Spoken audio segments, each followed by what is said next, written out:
MPP guest house తాళాలు ఇవ్వలేదనే తనపై దాడి జరిగిందంటున్నారు కడప ఎంపీడీఓ జవహర్ బాబు.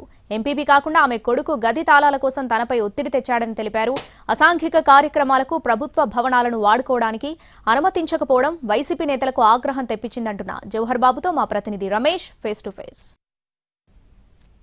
గాలివీడ్ ఎండీఓ జవహర్ బాబుపై వైసీపీ నేతలు దాడి చేశారు. దాడిలో గాయపడినటువంటి జవహర్ బాబును కడప రిమ్స్ ఆసుపత్రిలో ప్రస్తుతం చికిత్స పొందబోతున్నాడు. ఆయనను పరామర్శించడానికి మరి కాసేపట్లో డిప్యూటీ సీఎం పవన్ కళ్యాణ్ రాబోతున్నారు. అయితే ఈ గొడవ ఎలా జరిగింది, ఎందుకు జరిగింది అనేటువంటి విషయాలు మనం తెలుసుకోవడానికి మనతో ప్రస్తుతం బాధితుడైనటువంటి ఎంపీడీఓ జవహర్ బాబు దగ్గర మనం ఉన్నాం. అంటే వివరాలు అడిగి తెలుసుకునే ప్రయత్నం చేద్దాం. సార్ చెప్పండి, ప్రధానంగా నిన్న ఏం జరిగింది, ఎంతమంది అక్కడికి వచ్చారు, ఈ ఘర్షణ జరగడానికి గల కారణాలు ఏమేమి ఉంటాయి?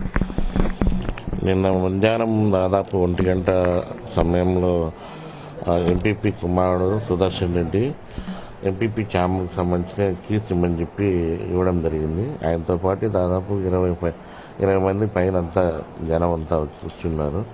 వాళ్ళు జనరల్గా వచ్చి భోజనాలు చేసేది వాళ్ళ పని వాళ్ళు చేసుకొని అంత చిందరవందర చేసిపోతూ ఉంటారు. అట్లాంటి అసాంఘిక కార్యకలాపాలకు మనం అనుమతి ఇవ్వకూడదనే ఉద్దేశంతో నేను సార్ మేడం వచ్చినప్పుడు ఇస్తాము, మేడంతో పాటు వచ్చినప్పుడు ఇప్పుడు వద్దులేను సార్ అని సున్నితంగానే నేను చెప్పి పంపించాను. అటెండర్తో నేనైతే డైరెక్ట్ వాళ్ళు అక్కడి నుంచి బయట నుంచి మేము కీస్ అడిగితే ఇవ్వాలని చెప్పేసి ఒక్కసారిగా 20-25 మంది పైన నా చేపలకి వచ్చేసి వచ్చి నా మీద మాట్లాడుతూ రావడమే వాళ్ళ ఇష్టం వచ్చి తిప్పుతూ కుర్చీలు విసిరేస్తూ వచ్చి మీదకి వచ్చి నాకు చెప్పు కాలుతోనే ఆయన వచ్చినారు, తన్నాడు, చేతితో కొట్టినాడు. ఆయనతో పాటు ఒక 5-6 మంది వచ్చినారు, వాళ్ళు తన్నారు, కొట్టినారు, కొంతమంది కుర్చీలు విసిరేసినారు.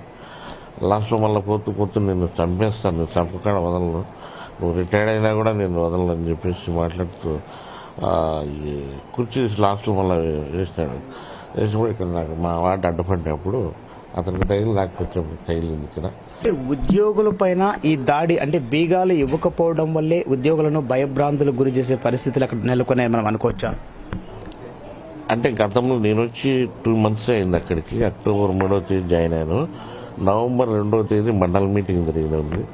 మండల మీటింగ్ అందరం వచ్చినప్పుడు మొత్తం సభ్యులకు బదులు వాళ్ళ బినామీలంతా వచ్చి కూర్చున్నారు. ఇప్పుడు వాళ్ళ అమ్మకు బదులు ఈయన వచ్చి పైన కూర్చున్నాడు స్టేజ్లో.